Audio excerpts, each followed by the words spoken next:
നിത്യനായ സർവശക്തനായ പിതാവേ, ഈ സന്ധ്യാവേളയിൽ വിനയത്തോടും കൃതാർത്ഥതയോടും ഈ കുടുംബം നിൻ്റെ മുമ്പിൽ തലകുനിക്കുന്നു.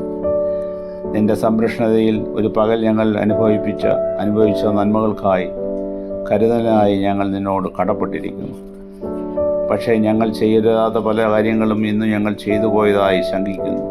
ചെയ്യേണ്ടിയിരുന്ന പല കാര്യങ്ങളും ചെയ്യാതിരുന്നതായും ഭയപ്പെടുന്നു. ഞങ്ങളുടെ കടമകളിൽ വീഴ്ച വരുത്തിയിട്ടുണ്ട്. നന്മ ചെയ്യാനുള്ള അനേക അവസരങ്ങൾ ഞങ്ങൾ പാഴാക്കി.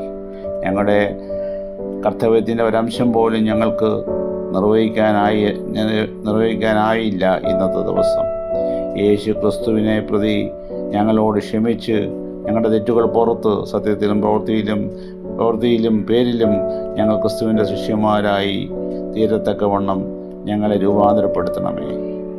കർത്താവെ, ഞങ്ങളുടെ ആത്മീയ ജീവിതം തിരുത്തി നിൻ്റെ സംരക്ഷണയിൽ ഈ രാത്രി കഴിഞ്ഞുകൂടാൻ ഞങ്ങളെ അനുവദിക്കണമേ. കർത്താവെ, സകലവിധ യുദ്ധ ഭീഷണിയിൽ നിന്നും ശത്രുവിൻ്റെ തീയമ്പുകളിൽ നിന്നും ഞങ്ങളെയും ഞങ്ങളുടെ പ്രിയപ്പെട്ടവരെയും ഈ രാത്രിയിൽ കാത്ത് സംരക്ഷിച്ച് നിൻ്റെ സർവശക്തനായ യേശുവിൻ്റെ കൂടാരത്തിൽ ഞങ്ങളെ പാർപ്പിക്കണമേ. ആമേൻ. ചെയ്യേണ്ടു നീനക്കേശു പാരാ, ഇപ്പോഴെന്തു ചെയ്യേണ്ടു നീനക്കേശു പാരാ.